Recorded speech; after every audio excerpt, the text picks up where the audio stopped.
Salut mon public! Je vous ai fait une promesse dans ma dernière vidéo. Très bientôt, on se revoit pour parler du futur. Et à savoir, je ne trahis jamais mes promesses. Marc Edouard ne vous raconte pas d'histoire. Sur le nœud papillon. En 1886, James Brown Potter, homme d'affaires américain, serait rentré chez lui avec une veste originale du prince de Galles Édouard VII, taillée chez Henry Poole. De retour aux USA, Potter aurait participé au bal du Tuxedo Country Club en portant cette veste. Un de ses amis aurait pris la liberté de retoucher cette veste et d'en créer une cravate plus courte. Cela s'appelle le smoking, et plus particulièrement le tuxedo aux USA.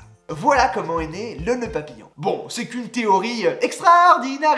Il y a des historiens qui sont convaincus que cela viendrait d'un nœud de cravate complexe imaginé par un dandy du 19e siècle appelé Bob Rummel. D'autres disent que ce serait la version moderne du jabot, ce machin.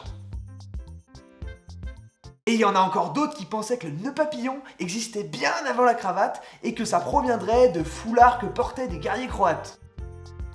Bref, quoi qu'il en soit, le nœud papillon se surnomme nœud pape. C'est une cravate et une fois nouée, on dirait un papillon. C'est la nœud papastrophe, oh oh la nœud papastrophe.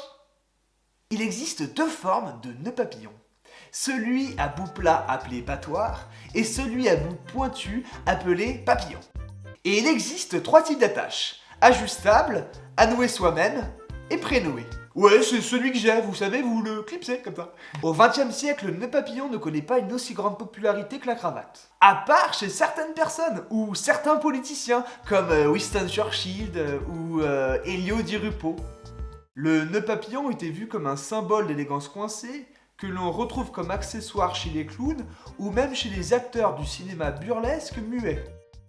En 1946, pour le premier festival de Cannes, il fallait monter les marches avec un smoking et un nœud papillon.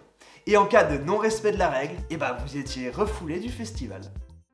C'est qu'au milieu des années 2000, avec le travail de créateurs comme Albert Elbaz pour l'an 20 ou Alexis Mabille, que le nœud papillon redevient un accessoire de mode populaire et porté de manière moins formelle. C'était un plaisir de te voir. Abonne-toi ma biche, oh yeah!